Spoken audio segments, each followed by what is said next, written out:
खरंच कौतुक आहे तुझं. किती छान विचार करतेस तू. म्हणजे बघ ना आता रोहन आणि अधीरासाठी पण किती धावपळ केलीस ना तू. त्यांचा संसार मोडू नये यासाठी मी काहीही करेन काकू. मला खरंच आनंद होईल. माझ्या मुलीचा संसार सावरेल. खूप खूप आनंद होईल मला. म्हणजे काय, कुठल्याही चांगल्या आईला आनंद तर व्हायलाच हवा. आई चांगलीच असते स्वानंदी.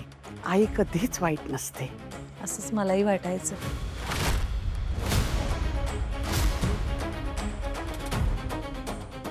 आणि असंच असायलाही हवं नाही का? काय झालंय काय स्वानंदी? म्हणजे सांग ना, काही बिनसलंय का? नाही. मग आज जरा वेगळंच बोलतेस. वेगळं म्हणजे? एक्झॅक्टली नाही सांगता येणार, पण आज जरा थोडंसं काहीतरी वेगळंच वाटतंय मला. म्हणजे तुला काही टेन्शन असेल तर मला सांग. तू माझ्याशी अगदी मनमोकळेपणे बोलू शकतेस.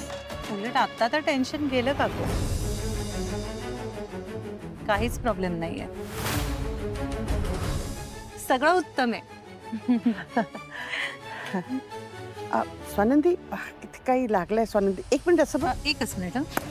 हां, कुठे अह, गेलं? गेलं. ठीक आहे आता. ते काय ते चल मी येते मी.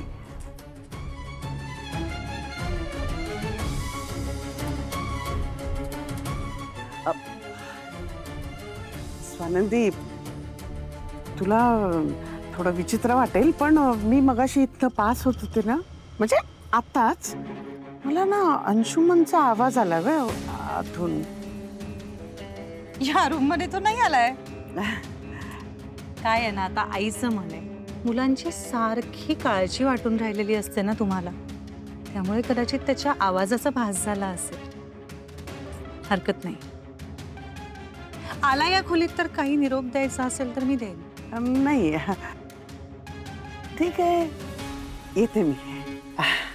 So you carry on. हो हो, तुम्ही निघालात की लगेच.